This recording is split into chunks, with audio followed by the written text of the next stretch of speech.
So today I spent more money than I've ever spent in my entire life. But being me, that's actually not that much money. But to me, personally, it was a lot of money because I've never spent this much money before. And I feel very nervous about the purchase that I've made.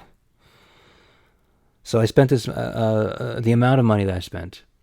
First, let's go to the amount. It's $2,937.39. And what did I spend this on? Well, you probably could guess it by now, but it was a car.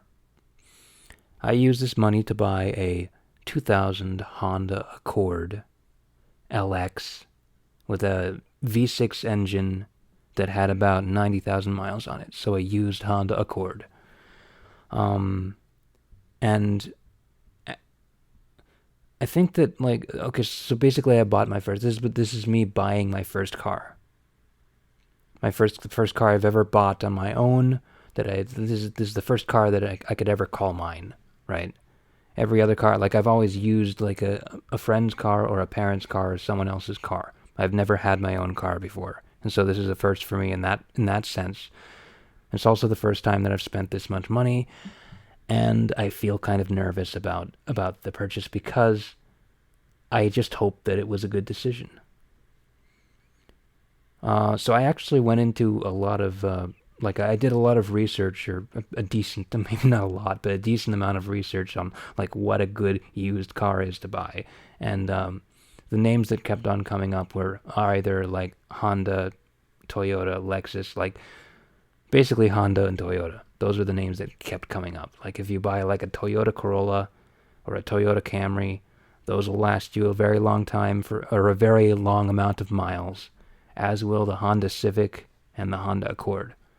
The Honda Civic seems to last longer, but I couldn't find a Civic, so I found this Accord, and I decided to buy this one. And I was very careful about it. I actually looked at a different car before this. It was a Toyota Corolla from 1999 that only had about 114,000 miles on it. But when I took a look at it, it had a bunch of rust in a very sensitive area. It had rust that looked like it was at the axle of the wheel, and it looked like it was going to rust, that part was going to rust off, and it looked like within a year or two, the axle was going to rust itself off, and the wheel was just going to come flying off at some point or something like that. So I didn't buy that car. Then I took a look at this Honda Accord, and it looked very clean. There was some rust on it, but it wasn't nearly as much, and it wasn't in nearly as compromisable a spot. It was on some the showy part of a car, not the important, bones of a car. And all the stuff worked in it, the steering wheel. So it seemed like a good purchase.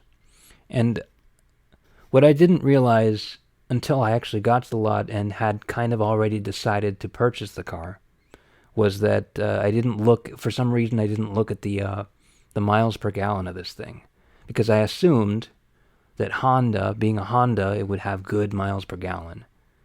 But what I didn't notice, or I didn't realize, was that a V6 engine is a very powerful engine. It's a powerful engine that makes the car go very fast and be very strong. It can tow things and stuff, I guess. And because of this V6 engine that's inside of this car, the miles per gallon is a lot less than the average, or what I would consider the average miles per gallon that cars should have, right? So I took a look at the specs of this car for the miles per gallon, and it says that in the city, it is 18 miles per gallon. Now, I actually don't know what the average is in the city, and I don't even know what the average is in general, but that seems like a pretty low number. And it says on the freeway, the average, the miles per gallon for this car is 25. And that seems kind of low too, because just in my memory of the cars that I've seen and heard of, usually if I were to add up all of them and try and find the median or the average, it would be somewhere around 30 miles per gallon. So this feels like it's below the average on both counts, in city and field. So the actual, if you take the city and the highway speed, the city and the freeway miles per gallon, and you average those out, it becomes about 21 miles per gallon. And I didn't notice that at the time, but I still, like, it was at the point where I already wanted to buy the car, so I already bought the car, which is, like, very bizarre. I don't usually do that kind of thing.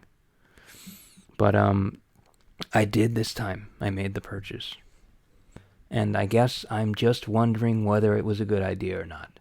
I just hope that it was a good idea, because that around $3,000 that I spent, is a decent chunk of the amount of money that I have. And I really hope that it was worth it. The feeling that I have right now is uncertainty, like uncertainness. Like I feel cognitive dissonance about it. I am unsure about whether or not it was a good decision. I think usually when someone buys a car, they get the feeling of exhilaration, or the feeling of, yes, I have a car, I have freedom, I finally am a real person now, and I can go places and do things that I could never do before, and I could do it with whatever time I want because it's my car, right? I didn't feel that way when I bought this car. I felt unsure about whether I made the right decision. And I think the only thing that's going to actually let me know whether I made the right decision is time. Maybe in a month or two, I will know. In fact, I'm pretty sure that within a month or two of using this car, I'll know whether I made the right decision or not. But right now I don't, and so I feel uncomfortable. And I guess that's what this episode of this Kokino Podcast is about. So yeah, that's the news. On November 9th, 2019, I bought a Honda Accord for $2,937.39. And I hope that it was a good decision. This has been the Kokino Podcast. I hope you enjoyed this episode. Thanks for listening. See ya.